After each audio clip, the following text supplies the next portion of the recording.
What is up, everybody? It is Impact Intact. That right over there is not CJ, as you can tell. That's not CJ. It's Jamie. Jamie's here to fill in. CJ's off for the week, as you know, if you've been watching The Swarm. I was on The Swarm. I talked about freaking American football. That was the time. Yeah, that would have been a weird conversation. Well, no. So we just kind of went through all the matchups, games. I don't know what the fuck you call them when it's the NFL. And I just went off my gut and did my picks, and I think I did pretty well. They weren't happy.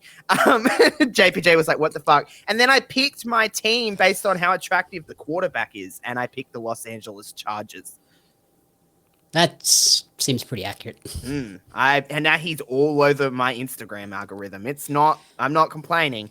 But so if you've been watching The Swarm, you know CJ's out until, well, by the time this airs, CJ will be back. But when we're recording this, CJ is taking a week off. So I was like, who can I get to fill in for Impact? I was like, do I do another solo show? I was like, no, screw that. So a little background, me and Jamie, by this time, it will be nearly 2 weeks ago, but we did the Saturday night's main event watch party. God bless. That was a holy shit. And I said to Jamie, do you want to jump on for Impact? And he was like, yeah, cool.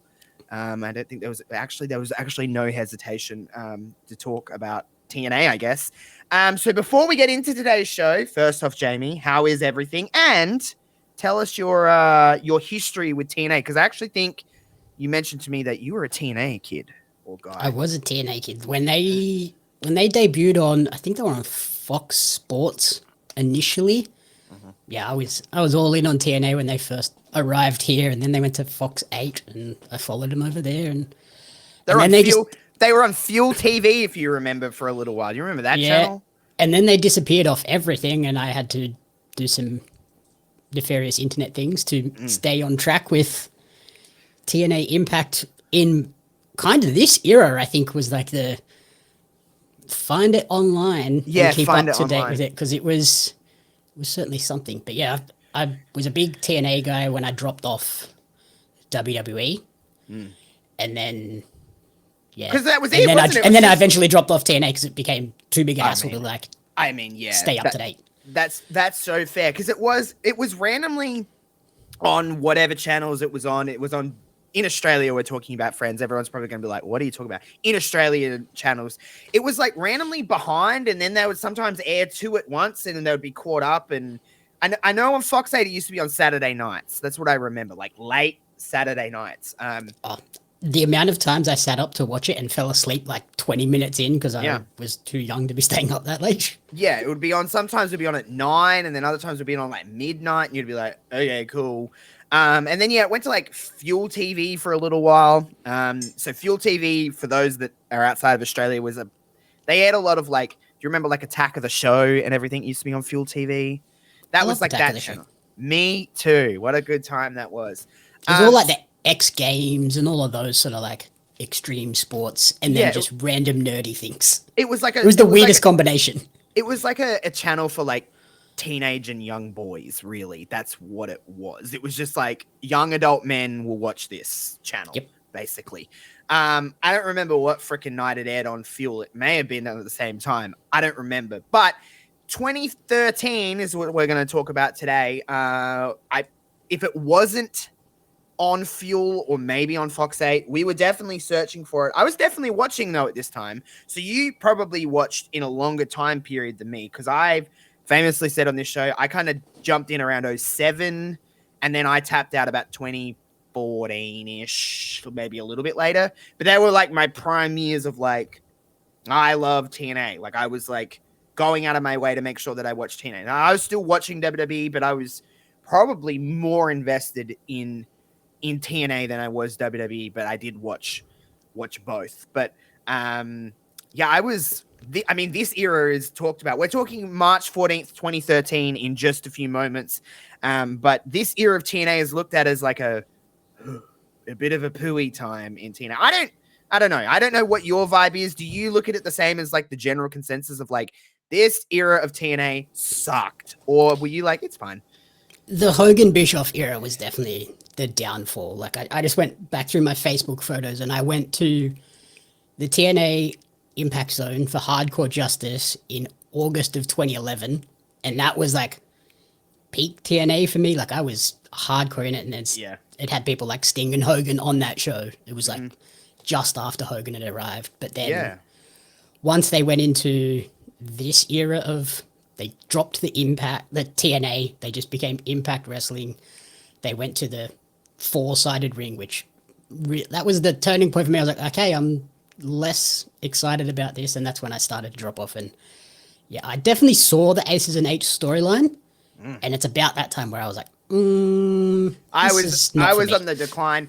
I've always said that my kind of time coming, I still watched after, but it was when AJ left, and I was like, this isn't the TNA that I know anymore. It wasn't even necessarily because of like Bischoff or Hogan. I know a lot of people point the finger, and rightfully so. I don't really personally see it like that. Like I was like, whatever. I was a kid. I didn't really care. I was like, cool, Hogan's here. At that point, I was like, cool, Hogan's here. But yeah, when AJ kind of left, and then it kind of got weird, and then like the Dixie Carter stuff started, and all of that kind of, I was just like, what is this? And it's not like WWE were offering that much better on the other side of things, but I was also like, at that point, like, I don't know, like 17 or 18 years old. Like, sure, I loved wrestling, but I was also like, I'm not going to stay home and watch wrestling all the time. So it was just like a time in my life that kind of shifted. Yeah, AJ leaving is like the heart and soul of TNA left, and then like that's like a domino too. It just like stuff happened after him leaving, and I think that was about the time that ROH was really on the up, and they got their TV deal, and that's when I pivoted and I went, oh, ROH is on TV every week. It's not just a random pay-per-view once a month. I went over there, and that's taken me down this whole New Japan AEW path. Yeah, me and you did. It's kind of cool because sometimes I feel like in the wrestling world, people that like different things about wrestling are sometimes like, you can't be friends with that. You can't talk about wrestling with that person, because it's like very like I don't know, one always turns their nose up at the other, or whatever. You just can't find a common ground.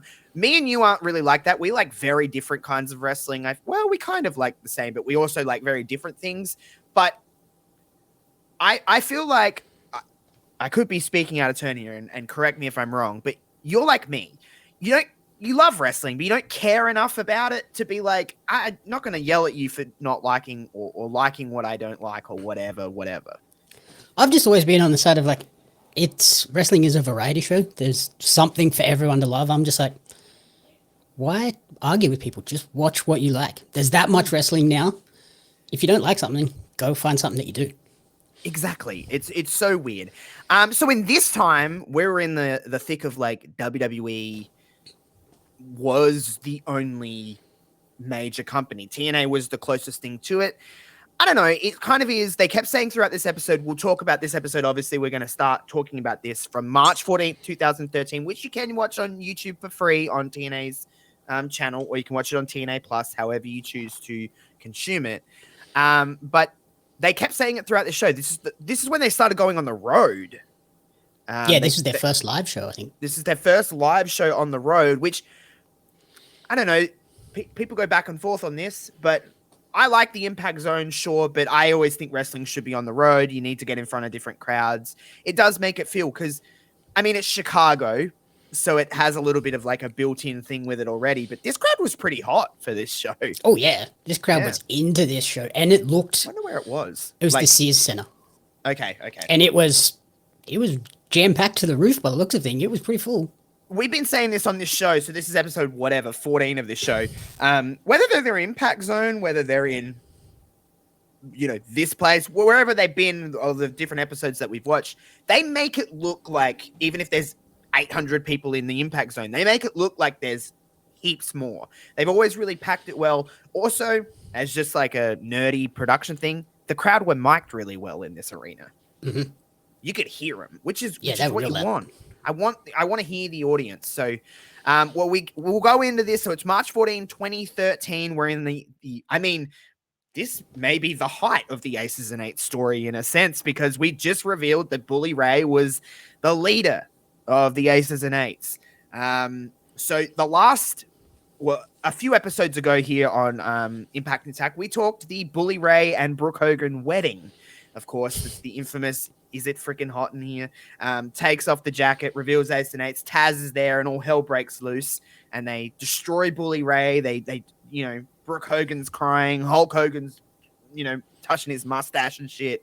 It's a crazy. I love a wrestling wedding because they're freaking stupid, but that was 2 months before this, and 2 months later, here we are. Bully Ray is the world heavyweight champion because he is the leader of Aces and Eights. Now, he said in this opening promo, 9 months, for 9 months, we've been blah, blah, blah. We've been, we pulled the wool over your eyes and we've done all this.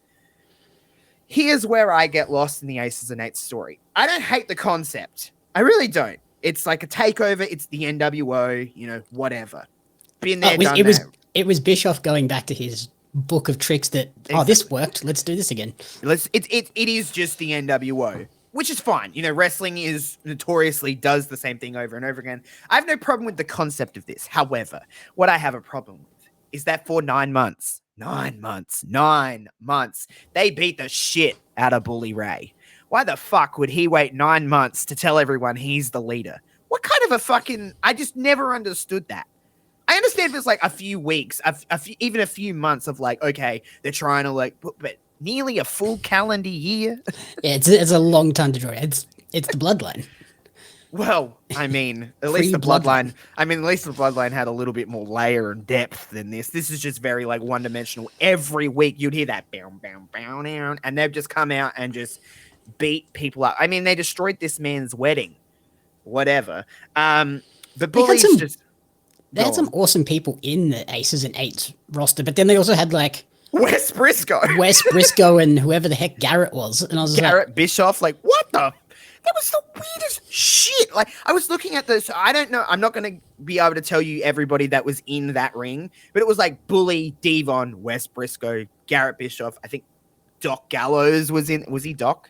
TNA? Yeah. Yep. Doc Gallows was in there. Mr. Anderson was in there.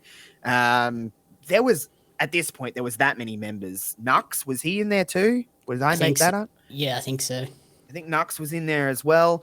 There was a bunch of them though, and Bully D'Lo was just... Brown, Taz. They had a commentator. They had a commentator, which we'll talk about. I'm going to bring up that later because I'm just like, how does this make any sense? But Bully is telling him he's screwed Brooke. Do you get it? The innuendo there. And he classic Bischoff line. I mean, Bischoff will be like, this will be funny. Say this one. You're like, oh my god. And he's just basically running down. It was, well, to be fair, the night was meant to start with the tag team championship match, and Aces and Eights were like, fuck off. We're gonna beat up Chavo and Hernandez. Yeah, they suck. They're nothing. I totally forgot Chavo had a TNA run too. When he came out, I was like, oh, that's not Hernandez's usual partner. To be fair, so did I, until I've been doing a lot of these shows and we've just kind of come in and out of doing this era of TNA, and I'm like, Chavo was with Hernandez? Okay, I guess so. So yeah, they beat up them. Bully just, I mean, I'm not going to say it was a really long promo because I watched Raw this week and it was far longer.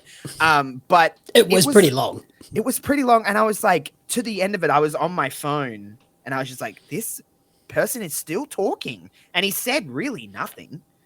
Yep. There's not really a lot to this. He was just like, I hate Hulk Hogan. I hate Brooke Hogan. I hate TNA.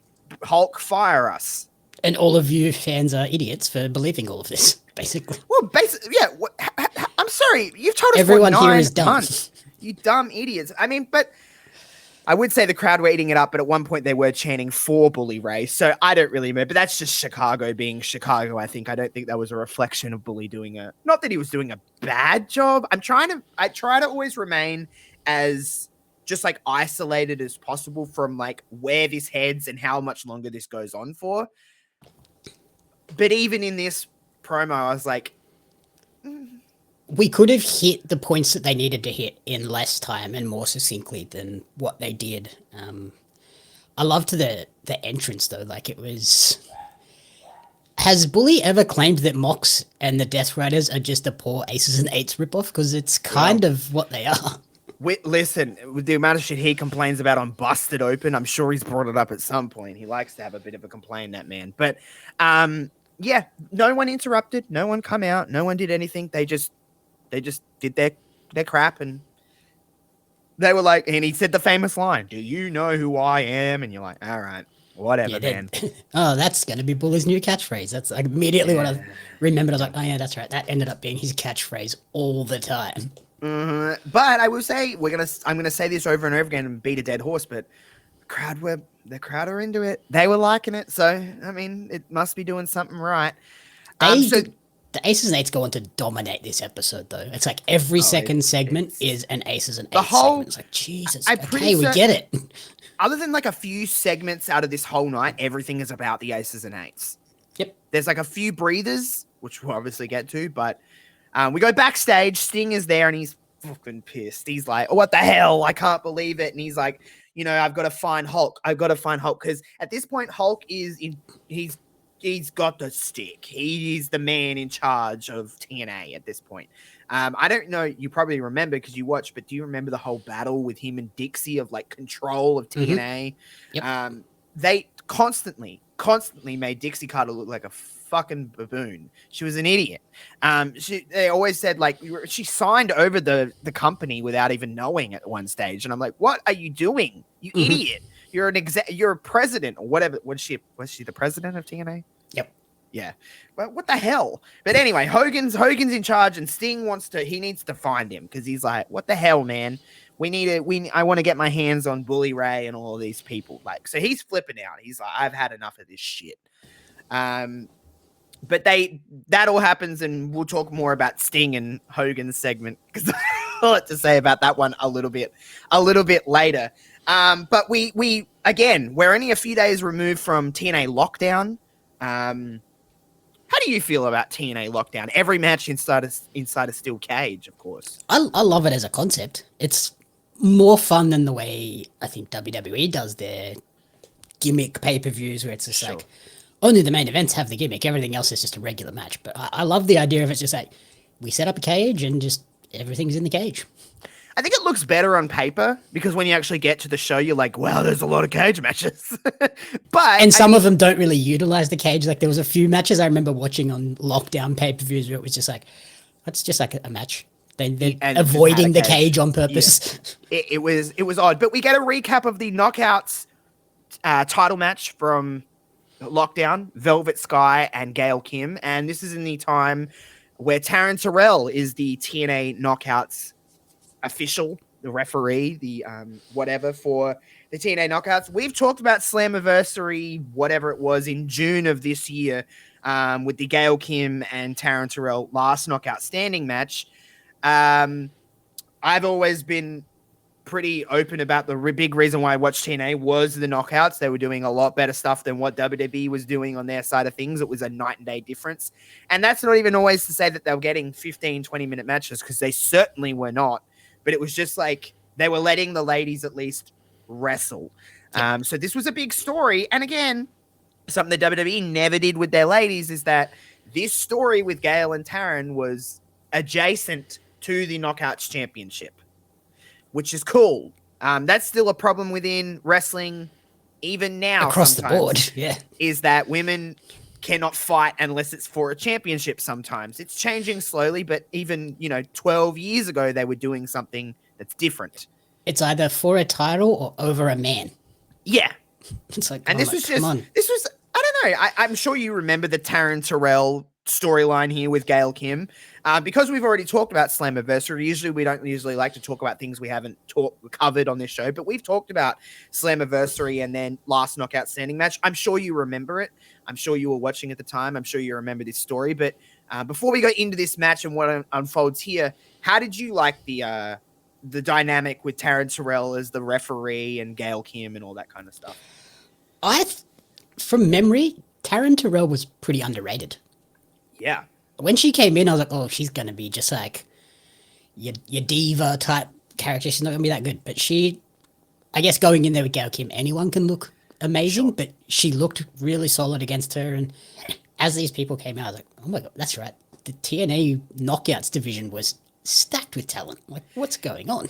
Yeah, so we go into the first match of the night. It's Gail Kim and Tara taking on Velvet Sky, the TNA Knockouts world champion, and Mickie James. And I was like, holy shit. That's for pretty... And I know some people have their opinions on maybe Velvet is a step beneath, but I don't think she looked too bad in this match, and she was over as Rover. The beautiful people, Velvet Sky, are like the one thing from nearly every episode of TNA that we've covered so far, or pay-per-view. They've been on 95% of these shows. They are everywhere. I'm sure you watching TNA, you might not remember every single knockout that's ever come into TNA ever, but for some reason, the beautiful people were like a staple, if not the staples of the knockouts division. Yeah, like the like we said with AJ as the heart and soul of TNA. For the knockouts, it was the beautiful people, Gale, and ODB and Awesome Kong. Yeah. It was like those five was like they're the ones. Yeah, it is absolutely bizarre to me that it's just like, yeah, that is just what it is. But so Gail and Tara come out first. This is in Chicago, so this is in Tara's hometown. Now, for whatever reason, I do not remember Tara having a boyfriend in Jesse. Just got us. I don't remember this at all. Maybe I'm stupid. I do remember it being. I don't think it lasted very long, but I remember them being paired together for a while. Yeah, so they come out. Velvet Sky and Mickie James all got pretty. Again, the crowd is so hot for this. They like all these women. That Tara got a nice like hometown ovation. The thing that I noticed, the match itself was actually pretty good. Like they had a lot of cool sequences and that. I'm like, yeah, all right. The knockouts are doing good stuff, and I thought it was going to be a sign of. We've watched a lot of episodes of Impact with not a lot of wrestling on it because there's a lot of them that just a lot of talking. And this match, like, I'm not sure exactly of the runtime, but it felt long enough. It felt like a cool opener. But the thing that I noticed, I know that Gail Kim is all over Twitter at the moment and she won't stop tweeting, but Gail Kim was she was untouchable at this time. Like, she was the best women's wrestler in the entire world. And you could tell that she was just, that everything was just flowing at this point. She's about to go to have that match with Taryn, which is like a legendary knockouts match, or just a legendary match in general, just for what women can do and stuff like that. But I don't know if you noticed it as much as me, but I was just like, man, Gail Kim was just so good. Oh yeah, like when you're in there with Mickie and Tara, who could easily be the veterans leading this, and they're following Gail's cues. It's like, okay, they all know that, okay, Gail's on top of her game, let's follow her. The weirdest thing for me was seeing Gail as a heel. I forget that she had a heel run. I always looked at her as like the ultimate babyface in TNA. And to see her come out and be in a heel mode, I was like, oh, this is... I guess... strange. I guess her peak really is now, and she was a heel for her peak in just in wrestling in general. She just is, everything she does is with such purpose, and there's just such a way that she moves in the ring that even I, who is a studier of women in wrestling, like I love all of these, like I watched all this shit so many times over. I'm like, there's just such a way that Gail moves that sometimes even I forget of just like, whoa, Gail Kim was like, I'm sure not that this always matters, but she topped the PWI at some point, didn't she, for the ladies? I'm pretty certain. If she didn't, I'm pretty sure she probably would have been. But I mean, I don't know if they had a women's list when she was like, I don't know. I'm gonna have a look. Like, but you can if she did, it would have been the year that she won when they like introduced the Knockouts title and she was the first champ. Yeah. If you want to take us into the finish of this match, if you can remember it, otherwise I've got it listed here. But there's stuff with Taryn and everything like that that happens. I don't remember what the finish was. Obviously Taryn got involved in like... Yeah, so we should have noted too, Taryn, because Taryn attacked Gail at the pay-per-view, which led to Velvet Sky. I don't remember if they said retain or win the Knockouts. I think retain the Knockouts championship. This Brooke Hogan is the VP of the Knockouts at this point, or whatever the fuck that means. And so Taryn's been put on probation. She can't attack wrestlers. She can't be doing any of this stuff. So the whole match, Gail is trying to bring her in and be like, hey, come on. Yeah, she's antagonizing her the whole time. Like, hit me, do it. Come on. And Taryn's like, no. And then she pie faces Taryn, pushes her down, and Taryn's like, yeah, slaps her one. Mickie comes in. They do the whole, everyone come in, do a move thing. We get a Widow's Peak to Mickey James from Tara, and then the In Your Face by Velvet Sky. She got in the hard cam for that one. That was the only thing of critique of this match. I'm like, you pulled her all the way around to the hard cam. I know it's the finish. So Velvet got the win over Tara. Did you know that? I didn't remember this, but because TNA had that long ramp that kind of connects to the ring, they were on the weird corners. They weren't on the usual corners like for the tags. Yeah. I don't remember that always being a thing. Did they? I think they did that a lot after like this era, like when Hogan Bischoff came in to just like look different. Okay, so because I like the ramp right up to the ring gimmick. I've always liked that. Really? I hate it. Because it takes away an entire side to do stuff on. Well, okay. By the way, just to wrap up Gail being she was the number one in the top 50 female wrestlers in the PWI Female 50 in 2012. So okay, yeah. So like, there you go. Around that time when they introduced the title. Yeah, so she was real good. But yeah, so I like the ramp onto the thing. I think you could do cool spots and stuff onto it. I guess that why they had it. No, I guess not, because it could easily be the normal way. It's a throwback to an old school wrestling. I can't remember what it was. I think WCW used to do it. Shocking. So of course Bischoff brought that back, but it was I just don't like it because it like I said, it takes away a side to do dives, like a lot of the time, and that's generally the side people want to do the dives to because there's no barricades and shit you can accidentally hit. But I get it. I did see like Hernandez did use it in some creative ways where he would like come running down it and dive into the ring and stuff like that. So there are ways you can change it up. The finish of that Gail Taryn last knockout standing is a cutter off that ramp, whatever you want, ramp, I guess it was what you call it. So I mean, there is ways to use it. Also, another thing about TNA in this time, you talked about like the 6-sided ring going to the 4. I'm pretty certain that this is a smaller ring than WWE's. I think this might be the WCW size ring.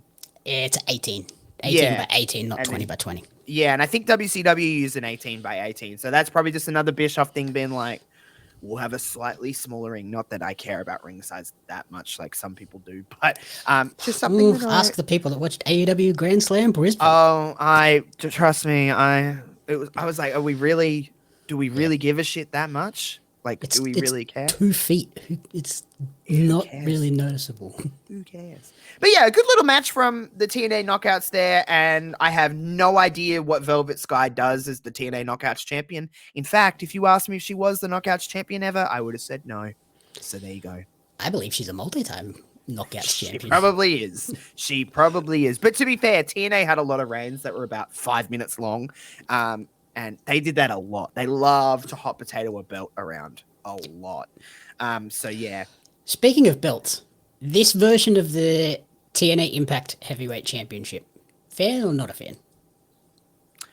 It's nostalgic to me. Yeah, true. Because did you ever see the one before this? I seen it, but when I was really getting into TNA and like remembering properly and like understanding TNA a little bit, not just like watching, that was the belt that was there. Yeah, for me at least. So yeah, I like it. But there's a nostalgia attached to it that I'm biased towards it. I don't hate it. Like I think it's pretty solid design. Like I like the 2-tone for the logo. It's not just the same thing, but the one before it, the one that like Angle had when he was the champion and just going nuts. I loved that belt. The Legends title that Devon has, that was a belt. I loved the look of that belt. It was it was such a stupid concept for a title, but damn, that's a nice belt. So stupid. But throughout the night, the Aces and Eights are getting drunk, I guess. That's what I took from this. And they're like playing cards and shit. And they're like, come on, Hogan, fire us. And whatever. He's like trying to get Hogan to fire him, which, by the way, we're going to talk more about like the Sting Hogan thing actually soon. But why doesn't he just fire him? All of them? They're terrorizing the champion, and they'll take the belt. It's like that concept. Get another one. You know what I mean? Like they're terrorizing the roster. I hated that we got a recap of the opening segment 1 segment later. Literally, I was like, I was like, oh, this is WWE. I was like, this was 20 minutes ago, friend. Like, I will say in this era, I understand why there's so much criticism towards it, because it really did feel like they were trying to be Raw. Oh, yeah. Like they were trying to be as much like Raw as possible. The way the show was even laid out, it was very just like, and when you're the number 2 trying to do what the number 1 is doing, I'm not saying that I like WWE more than TNA at the time, whatever. Just WWE are a clear number 1, TNA were a clear number 2. When you're trying to do anything, it just looks like a shitty version of number 1. Even if number 1 isn't doing that great of a job, that's still their formula. Yep. Is this before or after they went head to head with Raw? This was after. So 2010, January 4th, 2010 is the first day that they did that like special. And then they went for a few months like in March. We covered that on the first episode of this show, and by golly, they didn't do a very good job. You know, it's weird because that was the thing. Like the reason TNA got hot was because they were different. They had X Division guys like AJ and Daniels and Kaz running around doing incredible stuff, Amazing Red. And then Hogan and Bischoff came in and went, oh, fuck all that shit. Yeah, they hated everything you've been doing sucked. Like, I'm not sure the crowd would suggest otherwise. Yeah, exactly. I'm not sure how many people that listen to anything we do listen to Eric Bischoff, but I listen to him in clips because I think he's an absolute stupid idiot. And he talks about I'm fascinated by the stuff he talks about TNA because he has so much negative feeling towards his time in TNA. I'm like, what was the mindset? He just didn't understand what the X division was. He really didn't understand what the knockouts were bringing. He didn't care. So therefore he was like, he always claims that he had no creative power in TNA. He was only there for Hulk Hogan. I'm like, fuck off. Bullshit. Fuck off. Like okay, you had no creative power, but everything changed as soon as you know. Everything was old WCW storylines. It was all your stuff. There was always the stigma with TNA, no matter what they did, was they were always getting ex-WWE guys, but at least they were doing something different. When Hogan and Bischoff came in and you gave it the Nasty Boys debuted. Oh my God. We covered all of that shit. It was the worst. It was the worst of the worst. But, you know, TNA, at least they did something different with the ex-WWE guys. There was a lot of them running around. There always was. You're always going to have the Nash and the Mick Foleys for a little while and whatever. But Hogan came in and Bischoff came in and they made the show reek of WWE instead of just some of the talent. That's always going to be a thing in wrestling. There's always going to be X this person, but your show can still be different. And it became a shitty version of Raw in what was regarded, by the way, in a pretty bad time for WWE. I mean, WWE weren't doing great things in this era. So if you're a shitty version of the show, you're just really not good. Yeah, it's no wonder like they went from packed out arenas like this show with hot crowds to struggling to fill the Impact Zone. And Impact was free in the Impact Zone. Yeah, and the Impact Zone is already small enough as it is. I think you probably get 1,000 people in there, if that. So like awesome atmosphere in that place. I loved it too. Going into the Impact Zone was such a like special moment for me. I walked in there, I was like, "This is awesome." I love this place. Trust me, it's like one of the things in my life that I'm like, I wish I could have done that and like had a good time. But I got to go back there for ROH too. That was even more wild and nostalgic.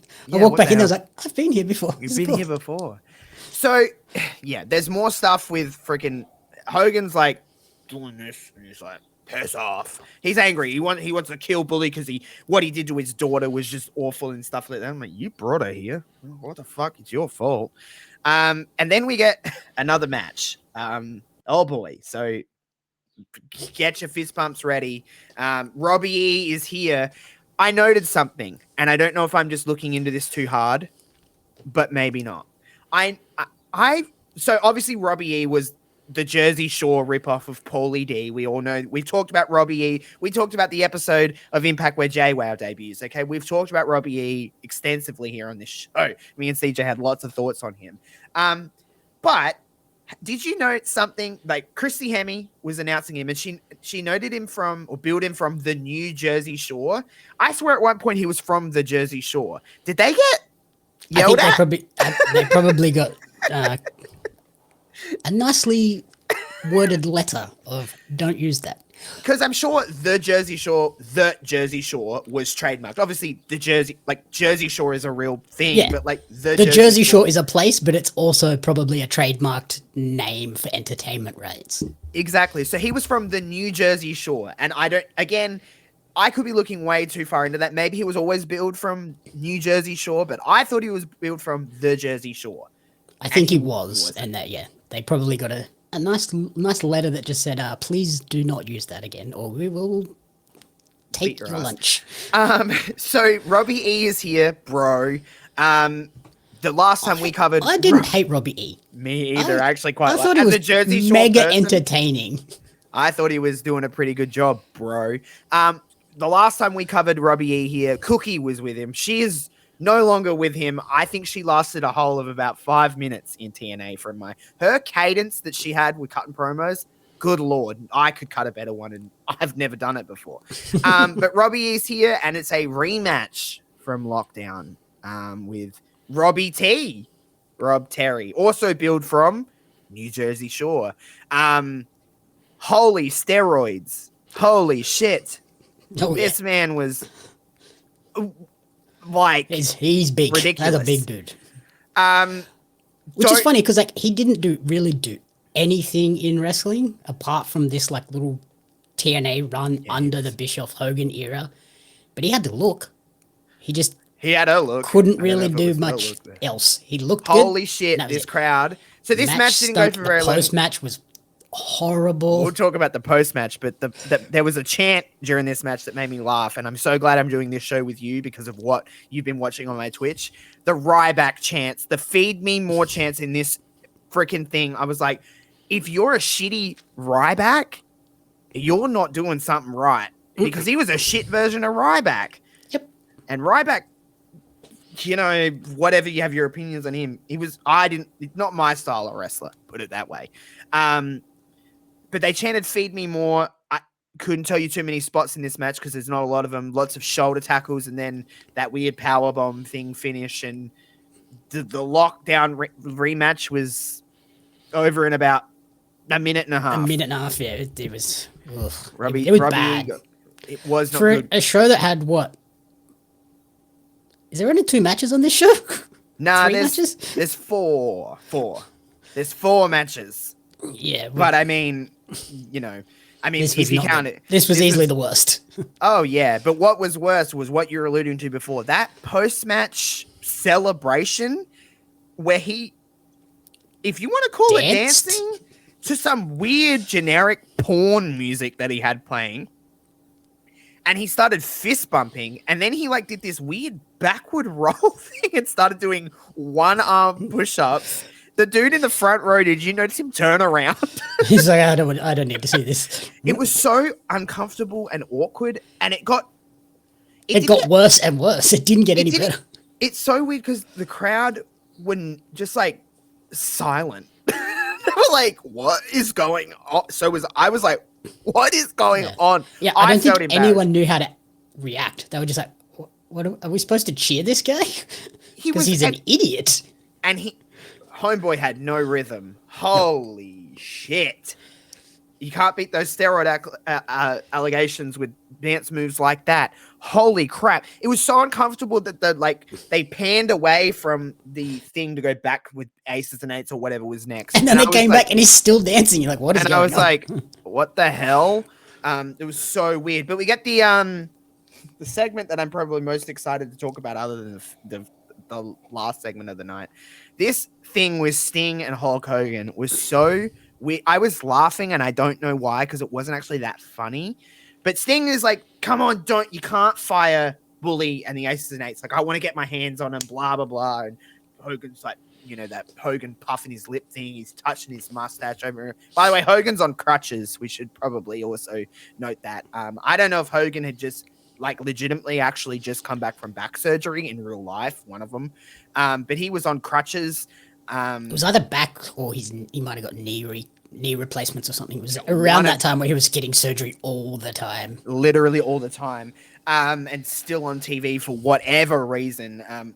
I don't know why, but he was because they were like, oh, Hulk Hogan, he's a name. He'll get people to watch our show.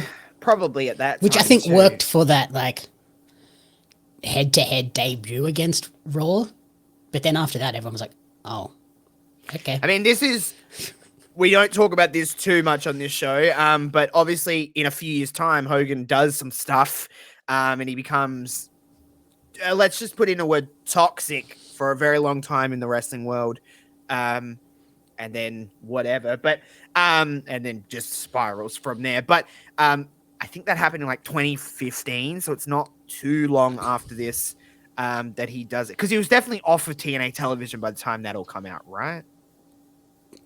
The Racist stuff. Yeah, I think that was afterwards. I think the Bubba the Love Sponge stuff came out while he was in TNA. But yeah, Sting and Hogan are like yelling at each other. Sting's begging Hogan not to fire Bully, and Hogan's like, "Why would I do that, brother? The way he treated my daughter Brooke. Now she's in a relationship, in a marriage with someone she doesn't even like, and it was your fault, brother." That's what he kept saying, because Sting made him trust Bully Ray. He made him trust him because Bully was trying to earn the trust of Hulk Hogan for 9 months, and for 9 months, Hogan kept saying, "Go away, Jack. Go away, Jack." And then he eventually trusted him because he married Brooke in a wonderful wedding. What a ceremony that was. So Sting's like, "Please don't do this." And Hogan yells at Sting. He's like, "Get out of my office. You make me sick." That's what he said at the end. I was saying he was doing the lift puppy thing. I'm like, Hogan, I always we always say this on this show, I take all of my opinions out of Hulk Hogan when I talk about Hulk Hogan just as the performer. He is so wacky. His mannerisms are so extra, and it's just so 80s wrestling. And he became a caricature of himself. Literally. You're like nailed right on the head with that one, because he was almost like he was like, "I'm playing Hulk Hogan. Yeah, I'm not Hulk Hogan anymore." It was like, not Bischoff, a Flair at the end of his career. It was old man Hogan playing 80s top of the pile Hogan. Like, yeah, it was, and yeah, it was Sting, interesting. Sting was really good at adapting with the times. Even here, this Sting was not the same Sting that we seen in AEW a couple of years ago. Like, it was a very different, like, he just really was really adaptive, and Hogan was like, "It's 1984. Yeah. This was like, I can't remember if I think this is after Joker Sting. So he's gone from like old school Crow Sting, then he went to Joker Sting, and now he's kind of closer to the old school Crow Sting, but he's got touches of the red to like hint at, I've just come from this Joker thing. I like Joker Sting, by the way. Some people didn't, but I like. When I went to Hardcore Justice, he was full on Joker Sting. Hell yeah. See, I like Joker Sting. I don't have like, my Sting relationship is always weird, because the first time I seen Sting was TNA. It wasn't WCW, because I wasn't watching wrestling when WCW was thriving. So like, that was my first introduction. I know he was just obviously just WCW version of Sting in TNA, but like, he went through so many changes in TNA. By the time I really understood what wrestling was, he was doing all this other shit. So I was like, I have a weird relationship with him, I guess. I don't have that nostalgic, like, he was a surfer and then he was like Crow Sting, and in the Wolfpack. Yeah, Crow Sting was my introduction. Yeah, exactly. The first time I saw Sting was some dude sitting in the rafters on a WCW show, and I was like, he looks cool. And I'm sure flicking the channels and went, what is this? This guy's cool. And I'm sure when you come over to TNA and started watching TNA, Sting was probably a big reason why you were like, I'm going to watch this show because it has Sting on it. Yep. And I mean, even in Sting wrestles later on this show, which we'll talk about, but Sting still, even all these years up until then, is still wrestling at a pretty good fucking rate. Like, it's not bad. Right up until like last year, he was still, it's ridiculous, doing great stuff. And like, his retirement is how Karina and I realized we were both at the same Impact show without ever knowing each other. That's crazy. See, that's like, crazy. I posted a photo of like, oh, this is my memory of like seeing Sting live, and then she sent me the photo from like 20 seats to the right of me. That's so crazy. The same angle. Like, wait, what? That's so crazy. There's more stuff with aces and eights. They're still drinking. At this point, they're probably gassed. Like, they are probably so drunk at this point because they've drunk so many beers. I don't know if it was in this segment or the segment before, but they all kind of flow into one. They left a voicemail for his wife, Brooke Brooke Ray. Would that be her? Would that be her government name? I guess. At this I guess point? it would be if you took his Brooke name, yeah. Ray. Or is it Bully Hogan? Well, who knows? So he left a voicemail, and all the boys, they all said, "Hey, Brooke, you know, whatever." And he kept saying he screwed Brooke again. Haha, so freaking funny. So yeah, there's more stuff there. We get more stuff with Hogan and Sting. It's more of the same, whatever. And Sting is like blah blah blah blah blah. It was at this moment too where I remembered that like they even when Hogan and Bischoff came in, they totally changed all the branding for Impact too. It went from the classic red and yellow TNA Impact to just generic as all hell Impact font, blue and white. Mm-hmm. It's like cool. Everything this changed. Is so plain. All the fundamental things that made TNA, for better and for worse. I don't think every change that Hogan and Bischoff made was bad. Going on the road. I know that Bischoff has said, whether you believe him or not, he said that was a big thing that he was really in Dixie's ear. He was like, you need to go on the road. That's like a win for them. I'm like 100%. They need to be on the road. I'm not saying that every show, you can go back to the Impact Zone sometimes, but like you need to get out there, especially for your pay-per-views. You cannot be in the same place that you are for TV. I think what they should have done is just like picked half a dozen key markets, like a New York show, a Chicago show, LA, like hit the big cities, and then just for your like weeklies go back to the Impact Zone or go to Nashville, which was like their origin, like the Asylum, the original home, and like key moments like that. But they kind of just wanted to go on the road all the time, and like England, they were incredibly that was last huge week's in episode England. of this show, or 2 weeks ago. We did the first UK show that they did in 2012, and Bischoff has said, again, I don't like Bischoff, whatever. He has said, he was like, we're doing ratings better than WWE in the UK. Let's get over there and do some television. And Dixie was like, no, I don't want to. It's too expensive. He's like, hello, we're going to make our money back because we're going to sell this place out. And they did. And sell a crap ton of merch. Exactly. TNA always, it's like a famous story in wrestling. TNA always did better than WWE in the ratings in the UK. AEW does better than WWE in the ratings now, whatever you want to calculate that to, than WWE. It's just always been a thing that WWE doesn't perform. Not that they don't do, I'm sure they don't do bad over in the UK, trust me, but the other wrestling has just always outperformed WWE for whatever reason.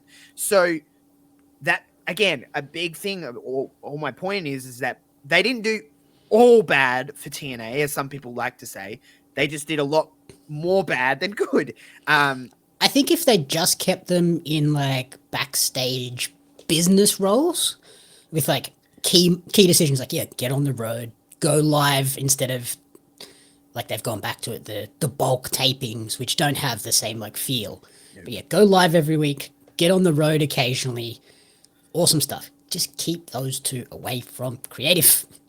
Yeah. Even if they really wanted to be on television, sometimes you could have them on like special occasions where it's like Hulk Hogan is going to be here. I understand it.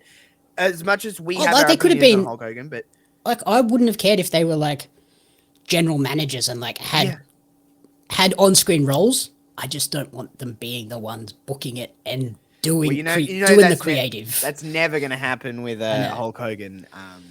In there. I don't know if you remember. Do you remember this three-man commentary team?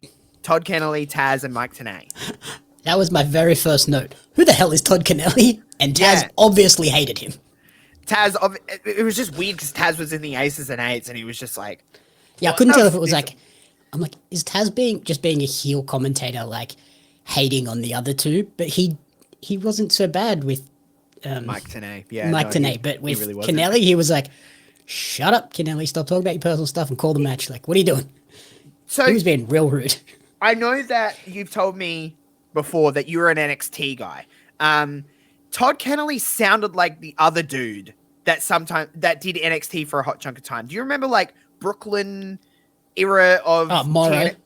No, not Ronaldo. The other dude. There was like another dude. I'm trying to think of his name. I'm gonna look him up. There was a dude there was like a 3-man team. It was like Corey Graves, this dude, and whoever else was doing not Tom NXT. Phillips. No, not Tom Phillips. The NXT Brooklyn. I'm just gonna look up Brooklyn, and then I can. I know he was on that. He was on much more than that, but I just remember him being. I'm sure it will be. I can't remember who it was. Regardless, But yeah, this guy was not good. I don't. I remember them having again another thing that I'm sure Bischoff and Hogan had a hand in is WWE started doing 3-man commentary teams. So all of a sudden, TNA did 3-man commentary teams, and I'm like, why? I'm trying to look up like NXT commentators as I like. He had I know his fucking name, Rich Brennan. Remember Rich Brennan? He looked I remember that name. Oh God. So he looked like he kind of sounded like Todd Kennelly a little bit. Like he kind of sounded like him. If you look up Rich Brennan, you'll see a picture of him. And you'll be like, oh yeah, I remember. Yeah, I remember this guy. He sucked. So, he was terrible. He and they, I obviously he's a little bit later. He's a little bit after Todd Kennelly, but I don't know. There was just some weird dynamic that I always remembered about it. And I was like, that's weird. They sound very similar in a sense. But yeah, Taz is in the Aces and Eights and he is a commentator and he is calling matches like he's Taz. Like, you know, he has a certain way that he calls matches, but he's also in Aces and Eights. So like, it just doesn't make a lot of sense to me. I'm like, why would he be sitting here just calling other people's matches with like Kurt Angle and shit in it? When the Aces, it always made no sense to me. And I don't know why it bothered me as much as I did, but it really, really did. I don't mind like the heel commentator gimmick, but yeah, it's just the 3-man booth did not work because I remember like when they just had Tenay and Taz. It was great, awesome. And Tenay is a play-by-play commentator, and he was a weird third. Because it with 3-man teams, it's always kind of awkward because you've got the play-by-play guy who's, you know, DDT, fucking calling the moves. And then you got the color commentator, which is the person who's kind of like chiming in and, you know, talking more about the story. Yeah, the story of the... And then you got the third person that's like, hi, I'm going to also add something. And it's always been awkward to me. Listen, I'm not saying that every 3-man booth has been bad. And sometimes it works, sometimes it doesn't. I think it always gets crowded, in my opinion. But it can work. This, whatever this was, because Mike Tenay was still trying to be a play-by-play guy, but this... Yeah, this so was Todd. Which, to be fair, was probably his role, but then Mike didn't really know how to just be like the third person in the crew. The Dynamite crew that they have now, I think, is the best like group of 3 that I've seen in a while, because it's like Excalibur is one of the best play-by-play guys around. Then you've got like the wrestling like genius in Danielson with his sort of parts, and he does good in terms of he can do a bit of both. He can do like the play-by-play stuff, or he can do the emotion. And then you've got Taz, who brings in like the witty, funny bits, and I think it's a great combo. And then even the Collision one, when it's not Schiavone, when it's Riccaboni, McGuinness, and then maybe like they bring in like a Daddy Magic, that 3-man crew is awesome. But it's always so weird because WWE don't do 3-man booths anymore. They only they went away from it. They don't do it at all.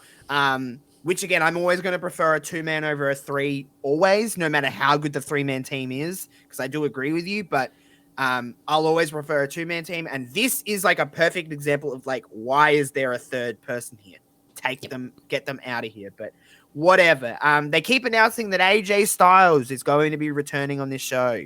They keep we're going to talk about the promo video package in a minute, because they also talk about we're going to have exclusive footage of Brooke Hogan's reaction to the end of lockdown. And that picture they use so much footage.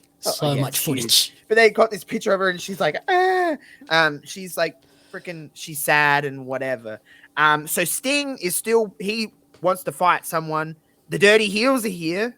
Bobby Roode and Austin Aries. I say this every time when Austin Aries is on the screen. Austin Aries, why? Why do you have to be such a piece of shit? Because you're so good at professional wrestling. It pisses me off every single time I see him. When he wrestles later, I'm probably going to go into rant mode because I'm like, holy shit, he's so good at this. It pisses me off.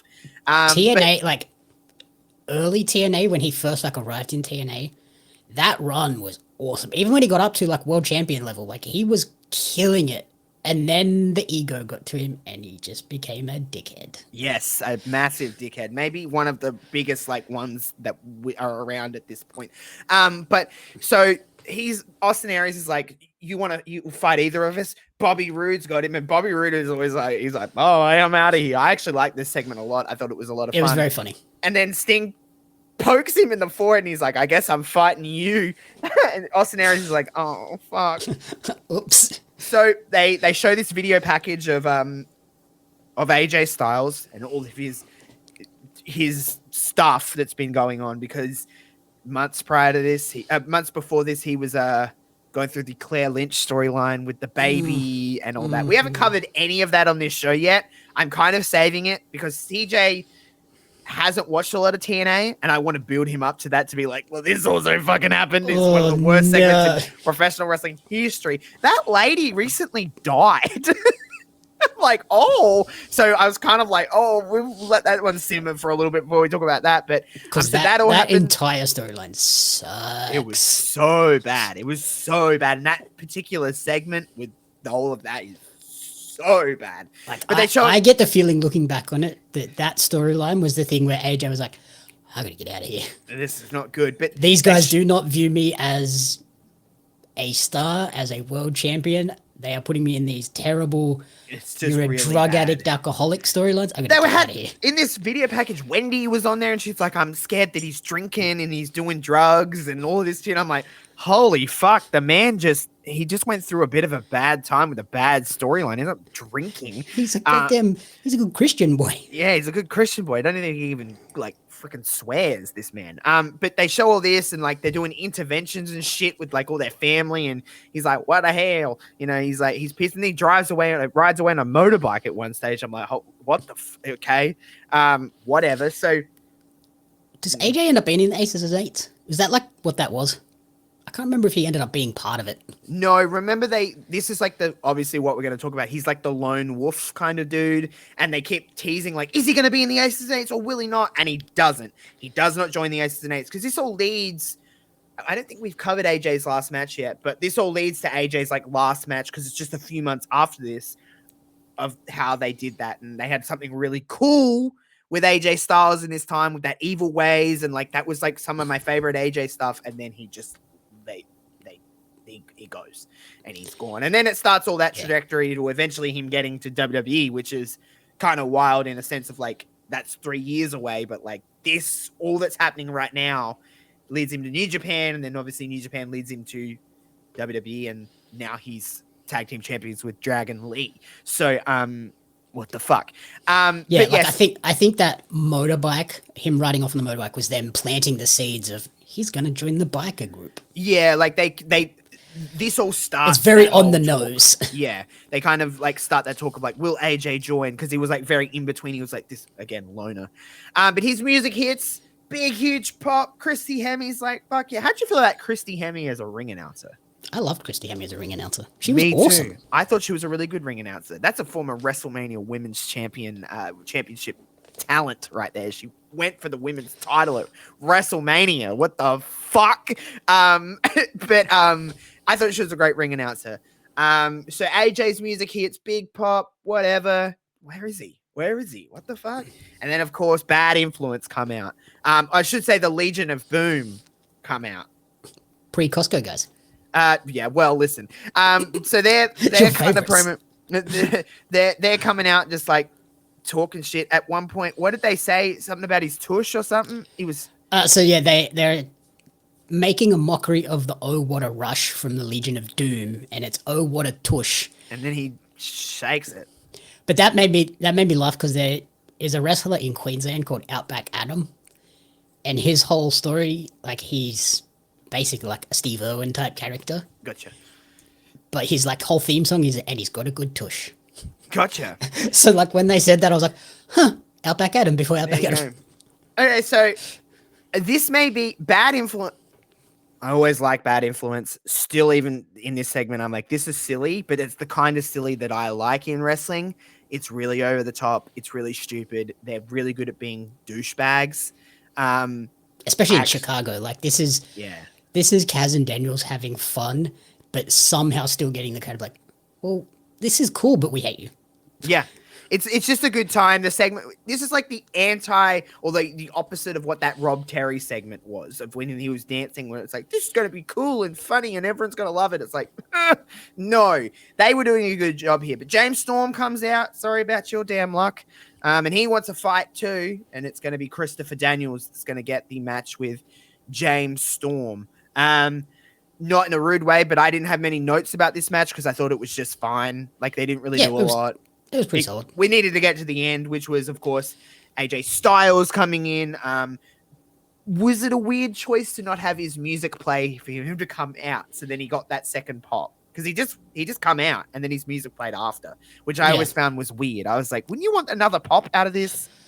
Yeah, I think they were also playing on the like he doesn't play by their rules. He just does what he wants type thing, and yeah, it worked for what it was. But yeah, seeing James Storm and Bobby Roode on this show just made me go, I miss Beer Money.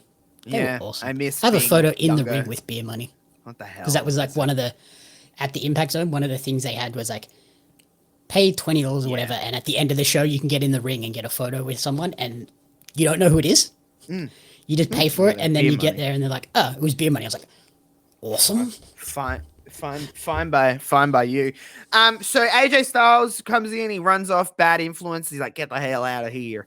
And then he whacks James Storm, lays him out with a nice clothesline, and it's the start of this era of AJ Styles. The next, like, basically 6 months in TNA is kind of built around this lone wolf character that ends up being pretty freaking cool. Again, I won't go too far into it because we've covered Slammiversary and like that Evil Ways music debuting and stuff like that. But a particularly rough time in TNA's history when there is a lot of just like bullshit going on, pretty standout time. It just ends in a way that's just like, oh, and now he's gone. Yeah, it kind of built him up, and then it's like, oh, okay, there goes AJ. Because it was cool. Sad. It was cool shit. And then, whatever.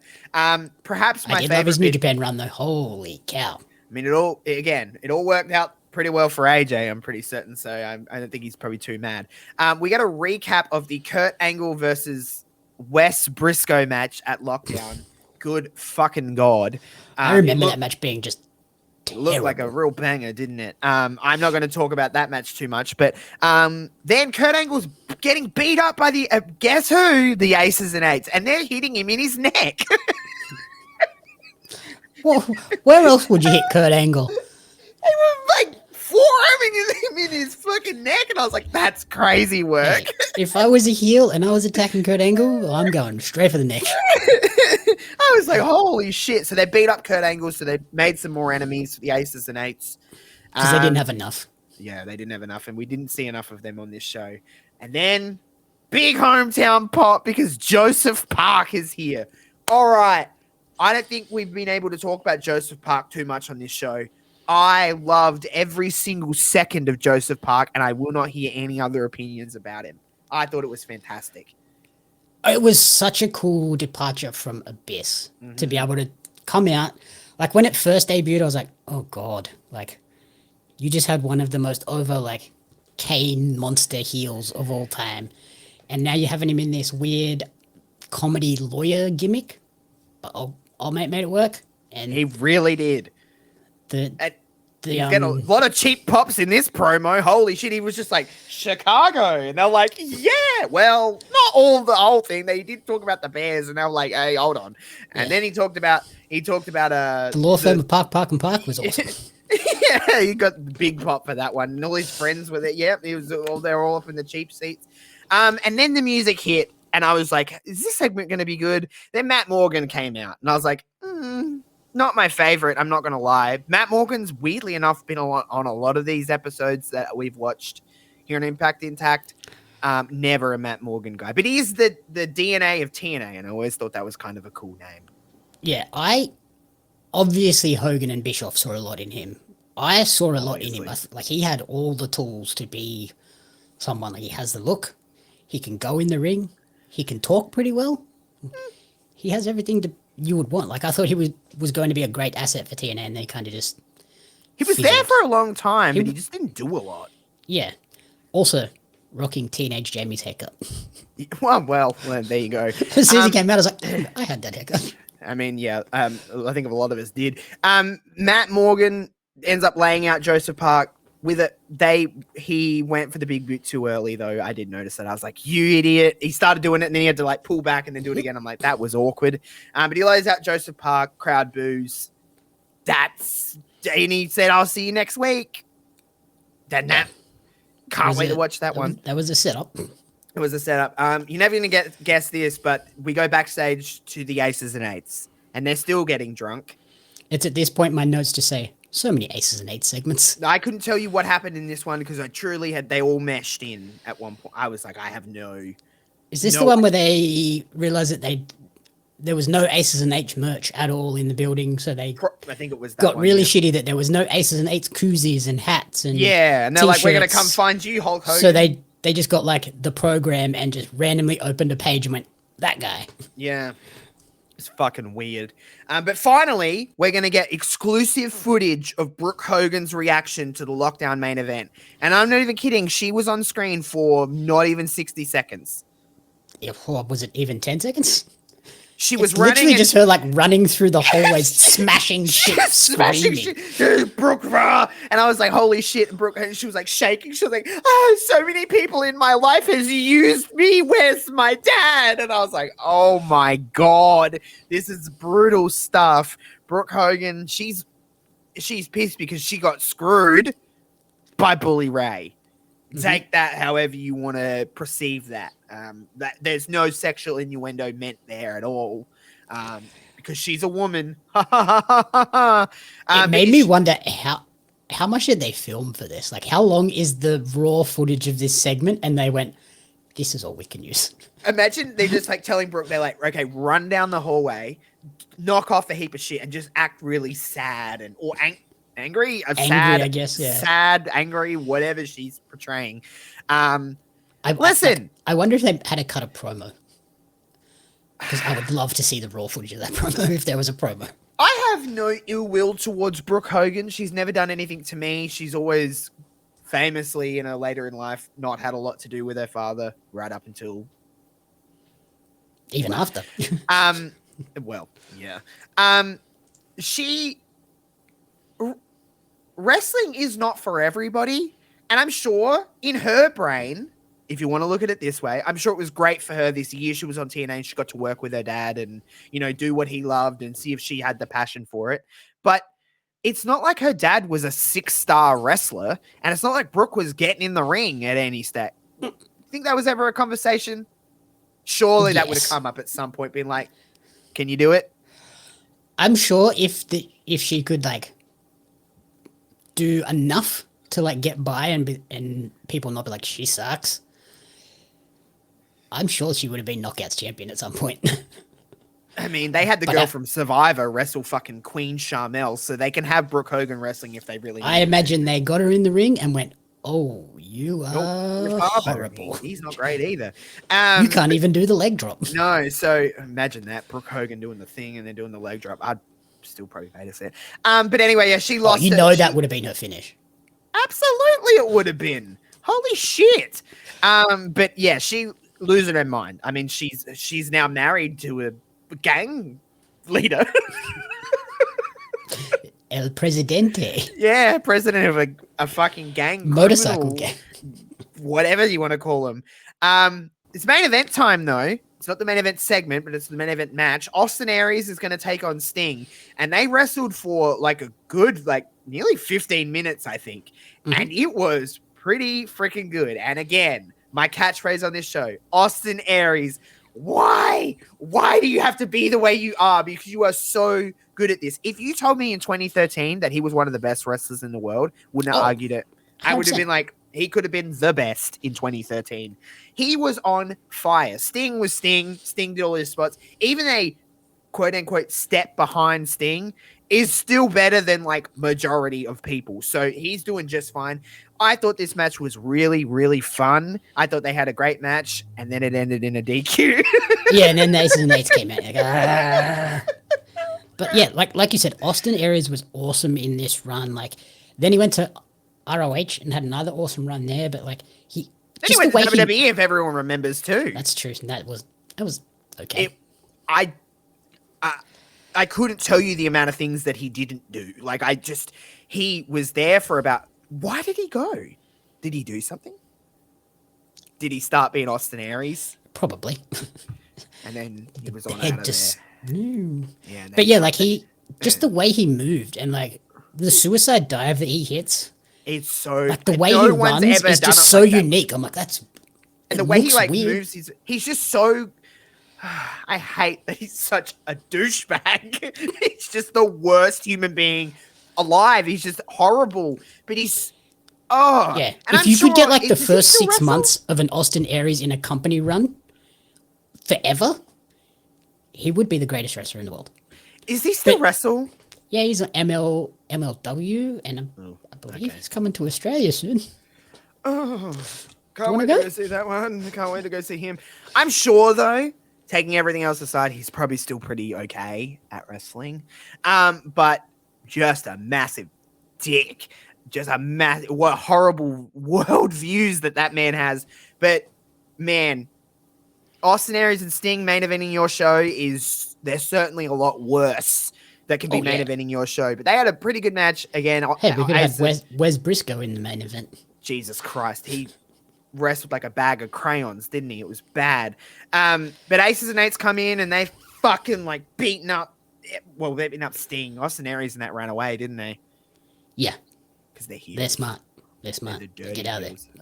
But they're beating up Sting, and then Hogan's music hit to a, not gonna lie, pretty fucking big pop. But then the smoke cleared, and out comes Hobbling Hogan on his crutches with his lips sticking out, and he's like, "Hey, brother, every man and woman, I told them to run out here. The cavalry has arrived." And Jeff Hardy's music hits, the place goes fucking nuts. Oh, Jeff it was Hardy at this comes moment where I was like, holy shit, this TNA roster was stacked with Yeah. talent. What the hell happened? Jeff Hardy comes out. Kurt Angle comes out. Fucking Samoa Joe comes out, I want to say. Matt Morgan. There's just people everywhere. And then this segment went on for about 9 minutes. And I was like, why are they still brawling? What? And it it was ends so with confusing. all of the greatest wrestlers in this company being beat up. And Bully Ray, because we hadn't heard enough from him, grabs the microphone again. He's walking towards Hogan, and he's like, "This is the best you can do. Look at them; they're all dead. Like we killed them all." And then the kicker is great. but the thing is that they go off the air with Hogan trying to get out of his crutches, like he's gonna beat up Bully Ray. Why is the last image of the show, the cliffhanger of the show, Bully and Hogan? What the? Why isn't it why isn't it Jeff Hardy or like one of your active in-ring talents that you should be building to, except you just killed them all in a night? All of you build to that, man. You build to all that shit. You don't have Jeff Hardy and Kurt Angle coming in as just like random beatdowns at the end of a show and then have a stare down between the fucking 80-year-old man on crutches and Bully Ray as he just screams at him. Why did it go so long though? Yeah, like these beatdown segments where they send out the cavalry of like the roster's coming out. You can have one or two of those like main event caliber guys. You don't send every main eventer out there and no mid carders. You send Sting? out your mid carder guys. Like you go out there and lose. Like it's fine. Within 10 minutes, they killed Sting, Angle, Jeff Hardy, Samoa Joe. Yep. They should be building towards. They should have been the 4 guys to challenge Bully over the course of a year. Sure, over the next few months, they have the tag. They lose and stuff. You got to build up. I understand what they're trying to do. If you just take away everything as weird as it was, you got to build Aces and Eights. I understand that, but you don't kill Jeff Hardy first. You don't kill Kurt Angle first. You don't kill Sting first. You kill, Robbie E, and you kill, Chavo and Hernandez. Sure. You're killing Jeff Hardy? What? Yeah, you look at what they did with the Death Riders, and yeah, they took out like Danielson was like the first guy, and like Orange Cassidy, but they didn't take out Hangman. They didn't take out Swerve. Mm-hmm. They didn't take out Osprey. Like they had all of those guys still over there doing their own thing, and they had all these mid card guys like, all these mid card guys coming, and they were the ones putting up the fight and getting destroyed, and it eventually builds to, all right, well, the mid card guys can't get rid of these guys. Send out Hangman, and then Hangman's the triumphant one. Yeah. Not, let's send out him first. He's immediately killed, and now what do we get? Where do we go? At this point in TNA, I keep saying Jeff Hardy, but Jeff Hardy is probably their guy. Oh yeah, maybe Sting, even Angle to a certain degree, or AJ, but like Jeff Hardy at the moment should be their first 3 months of this program. It was like Jeff is coming for the title, but if you're killing Jeff, especially with the history of Jeff and Bully. Exactly. I understand Bully had just beat Jeff, but Jeff, it's not like Jeff lost. Jeff was screwed over in that cage match. So like, I don't understand. I know, by the way, I know where the next pay-per-view is going. It is Jeff Hardy. But if you're killing Jeff in the first week, what makes me believe that in week 4, he's going to be fine? You know what I mean? Like, you already killed him. We're already seeing what's going to happen to Jeff Hardy now. And I just don't think you should be killing off your big baby faces first when, outside of the main event, I understand there's a lot of talent, but there's not a lot of big stars that you can afford to do that. It's just a really weird thing. And then you have Hogan and Bully as your lasting image as you go off the air. I get the sense that, it's as weird as it sounds, that's the match they wanted to hopefully get at some point. And I don't think Hogan ever got to the point being like, Brooke would have had a better chance. I'm healthy enough to get in here and just do enough to get by on my name alone. Hogan was on crutches here, and I mean, right up until his passing this year, he was never moving very well. No. Like, he had multiple appearances in wrestling throughout that time from here to 2025. Even up into his last wrestling appearance at the Netflix Raw, he was not moving great. Yeah. Because he's a man that's had 80 back surgeries. Horrid. So, like, I understand why, but, like, I don't even know what to say. It's just a very weird image to go off your show with. And it's just like, you've killed everyone. So now what? Yeah. It's them banking on WCW nostalgia, Hulk Hogan nostalgia, and just hoping that that's enough to draw people in of like, oh, if you're flicking the channels and you see, oh, that's Hulk Hogan and he's in wrestling still, cool, I'll watch this. But for the people that are watching week to week to week, it's like, oh, okay, I'm not invested in this storyline at all. I was invested in a lot of other things in TN8 this time. Aces and Eights was dominating it. Did I hate every single second of it? No. Did I hate majority of it? Hell yeah. And I just, even in my 17-year-old brain at this stage watching this, I was even like, so who is meant to fight the Aces and Eights now? Because, like, why am I meant to believe that anyone can beat him? Or beat them, I should say.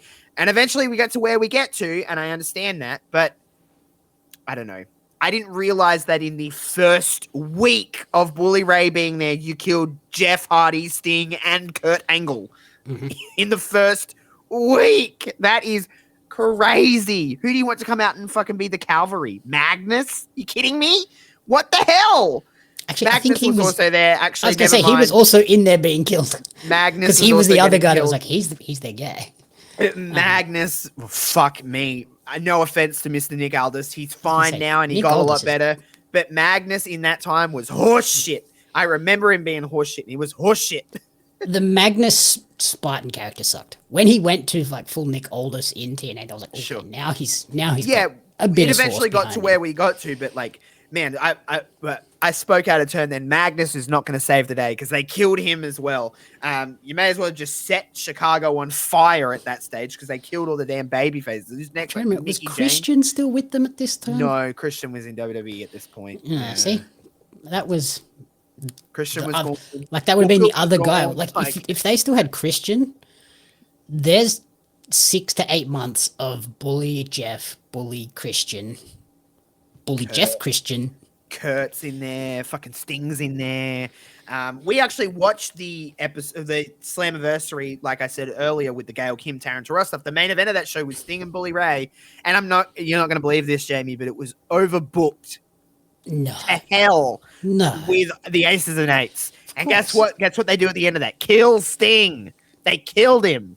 Yep. It's bullshit. Classic old school WCW. Like Fucking every show ended like this. It was every show weirdly enough, ends they in killed Sting big, on a lot of those too. a Well, when he big wasn't chaos brawl of like, you got to Bullshit. see like anything can Absolute happen. You got to bullshit. see what's going to happen next week. And it's like, It but you was just absolute killed it. bullshit. It's not a good such ending. Eric Bischoff stuff. It was Eric Bischoff written all over it, but he didn't have anything to do with creative. Remember anything? Not a damn thing. I remember loving like the early part of Aces and Eights when it was like this mystery group and like That was cool. when they were revealing some of the characters. Obviously, when they revealed Wes and Garrett, it was like, who the hell? Is getting and the fucking D'Lo Brown's in it. And you're like, what the fuck? They're just getting anyone now. It was like this is It's weird. like family, like just bringing in your mates. Mm-hmm. It was very much just like this guy is related to this guy's related to this guy's friends who this guy's driver. It's like, what the fuck are you doing? It just got weirder and weirder and weirder, and just it lost a lot of its like. It immediately become NWO Wolfpack. It become like NWO 2000. It was like it was bad. It was bad. But all in all, like in all honesty, we rag on these shows a lot because there's a lot of like because. It's watching it with 2020, like you know what's coming. But like I didn't have a terrible time watching this. It wasn't awful. Like there were some things in it that I was like, this is fine. And it's cool to watch these shows when like I'm sure I've watched them once or twice in my life. But really, since watching it the first time, I haven't really watched all of this again. I don't know about you, but I've never really gone back and watched in chronological order, at least of like I'm gonna binge some TNA. No. Yeah, like I've gone back and I watched matches and stuff. Like you picked out certain things. I did a podcast earlier this year for one of the early Bound for Glories that was headlined by Sting and Kurt. Right. And awesome pay-per-view. Like it had Xavier Woods in his Apollo Creed debut. And it had the debut of the Beautiful People before they were even Angelina Love and Velvet Sky, like when they're in their independent names. And I was like, this is awesome. They had an awesome roster. And then that was like peak me watching TNA in like 2011. Like I said, when I went over there, like I went to the States to go to SummerSlam. And then I was like, well, I'm going to the States. I can go to Orlando, do the theme parks. Plus, go TNA. TNA have a Hardcore Justice pay-per-view the week before SummerSlam. So I could do that as well. And I did. And it was very scary booking that Orlando trip around Hardcore Justice because they didn't like do pre-sale tickets.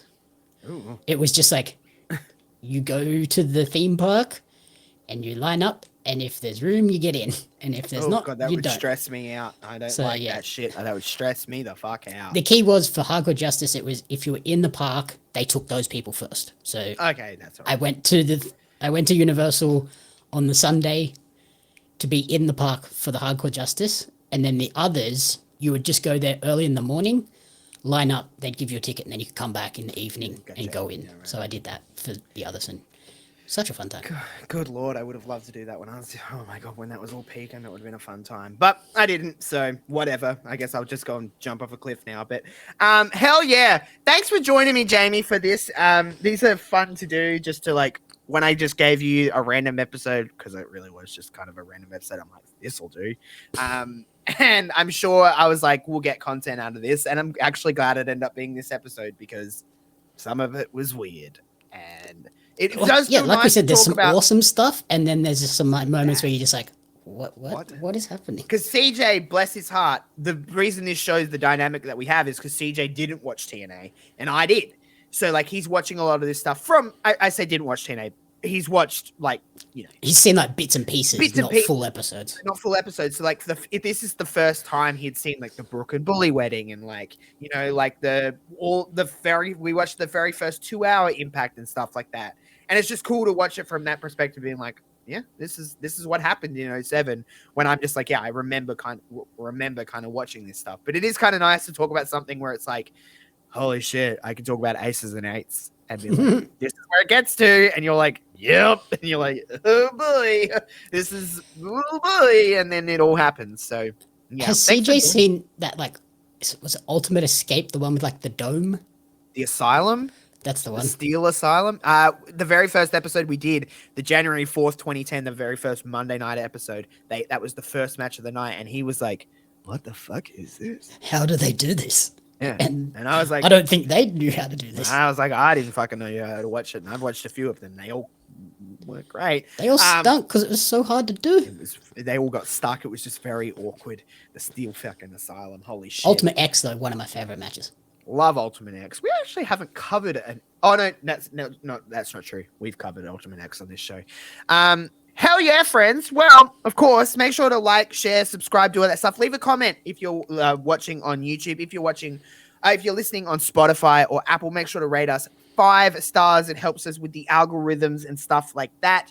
We'll be back in 2 weeks' time. CJ will be back in the saddle. I don't know what we'll be watching. Really wish I could just watch the episode where Mickey James gets hit by a train every 2 weeks, to be completely honest with you, but I can't do that every 2 weeks. But hell yeah, friends. Thanks for listening like we always do. Make sure to check out everything here on The Hive, including stuff with Jamie. The buzz will be rocking and rolling by the time you hear this, so the buzz will be back going, doing its thing. Jamie does if you like AW Dynamite, or if you don't even have to watch the show. I often just watch them without watching Dynamite. Do we even watch the show? Exactly. I don't know. So sometimes the watch parties here have become like a thing of just like just come hang out for 2 hours and have wrestling on the background. Sometimes when we do Raw, people are coming in and be like, what's happened on Raw? And me and JPJ are like, some stuff. Stuff is happening. But even if you're not watching the show, you can still come and hang out because we're just kind of like talking, and the wrestling and is just background and stuff like that. So make sure to come out for Dynamite every single week. Me and JPJ do Raw every single week. We do all of the AEW and WWE PLEs, pay-per-views. I've even got Jamie watching WWE PLEs now. Unfortunately, I made him watch Saturday Night's Main Event. I do apologize for that. I'm supposed to be your friend, and I put you through that. Although we still had a good time, but like it wasn't a great show. But that was another one where we were very confused. Yeah, well, like, what the hell just happened? But we'll be actually on screen together at the end of the month for Survivor Series War Games, along with Stuart and Peggy, for a 4-person team for the Survivor Series War Games watch party. So make sure to come hang out for that. All the stuff that's happening on The Hive, make sure to check out where The Hive_media everywhere, or just below Jamie there is where you can find us on Instagram as well. Make sure to check out our friends at W Energy. Use the code The Hive at w.gg for 10% off of your order. It's clean energy, no jitters, no sugars, none of that crappy stuff, just good, clean energy. All right, friends, that'll do us here from Jamie and me. Make sure to go follow us everywhere as well. We'll see you in 2 weeks for another edition of iMPACT Intact.